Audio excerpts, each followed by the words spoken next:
Australia has become the first in the world to ban children under the age of 16 from social media. Prime Minister Anthony Albanese says the bill was the right thing to do and acts on parents' concerns. Well, joining me live is Andrew Greenfield, child and educational psychologist. Andrew, thank you so much for joining us.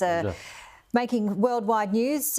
Most of the polls that are coming out are saying that they are in favour of this, but you've got some interesting pros and cons. What are your thoughts, first of all, in terms of the pros? No, absolutely. I think it's important to look at both sides because I don't think it's a simple argument. It's certainly the pros. I mean, I see a lot of the mental health trends over the years, and a lot of the social media use can be attributed towards, and even probably cause, I think, increase in anxiety and depression and self-harm.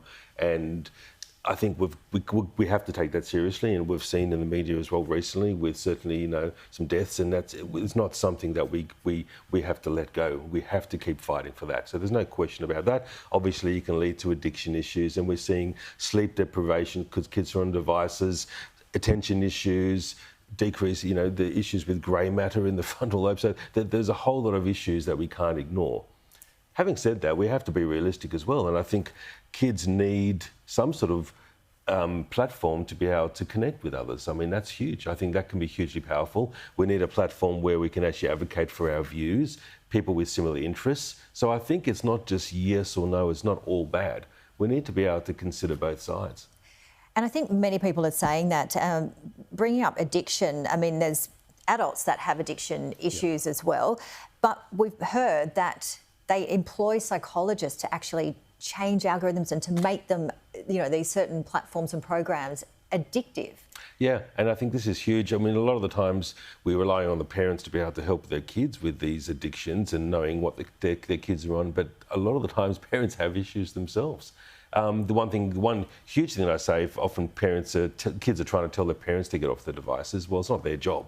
Plus, parents are paying bills and we are organising our kids' lives. So we are not just playing games on the devices. But at the same time, I think parents do sometimes have difficulties. There are algorithms that are built, around parents' behaviours as well. There sure are. And in terms of the digital ID, I mean, that's a big issue as well. And again, we're going to see a whole year of it being implemented. What are some of the concerns that the young people are telling you? I think one of the things they discuss every day is about the idea that they do feel they're addicted. They know they're addicted, and they're trying to find a way to be able to get off some of them. Not all, but some. And that's one of the hardest things, I think, for these kids to be able to figure out how on earth do they do that. Because they need to be on these devices for a whole lot of different reasons, for school, and to be able to be connected to some degree. So they feel like they fit in as well. And that can be hard. Yeah. But I do see it is bi-directional. The more people are on social media, then the more it can lead to anxiety, depression, thoughts. But it can also be the other way around. If you don't feel if you are connected, because you're not on top of the latest trends or discussing what everyone else is discussing, you can feel isolated.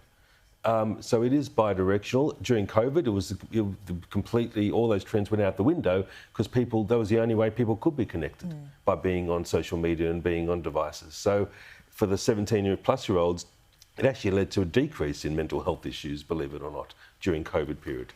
And we're hearing there's going to be exemptions like Kids Helpline. It looks like potentially YouTube will be exempt as well. So again, it could potentially be some really beneficial platforms there that will stay because we have people that are neurodiverse, people that are living regional, remote areas that really need on that. Certain platforms. Yeah, and I think YouTube, there's a lot of educational content. I was speaking to one huge YouTube kids creator the other day, and they were saying that absolutely that's the way of educating the kids. They've got a YouTube channel, and if that's taken away, where do they educate the kids? You've just got to fact check a lot. So absolutely. I think we've got to make sure we've got to look at each platform. We have to look at the different ages and the appropriateness of each age as well.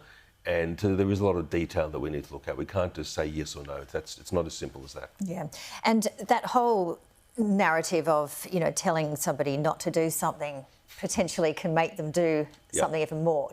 Talk us through that in terms of with your psychology expertise. Yeah, there's always a way around things. We're talking about moving forward, not moving backwards. So everyone that's already on existing social media is going to be there regardless. But I think that's where hopefully the idea of talking about this is the parents step in and try and educate themselves and educate their kids. So there's nothing to lose from that. But yeah, as soon as you tell a child or an adolescent not to do something or you can't be on something, there's no question they will often want to be able to rebel against that and find a way. And we know the seriousness of it. And again, you mentioned the unfortunate deaths, which is just, it's not okay. But what do we say, especially in this year that we do have, when you've got children under 16, is it about having an open conversation so they can allow, if there is something going wrong, they feel safe to talk to their parent?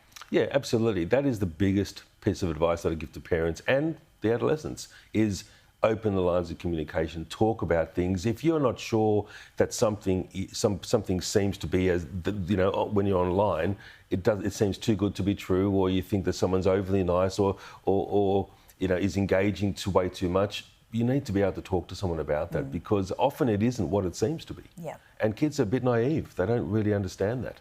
So we're the ones with a life experience. We have to be able to educate them and say, just if you're not sure, talk about it to anyone. Yeah, don't feel that shame, teachers, and it's okay. Absolutely. Yeah. Andrew, great. Thank you so much. Great to see you. No really problem. Appreciate it. Thanks so much.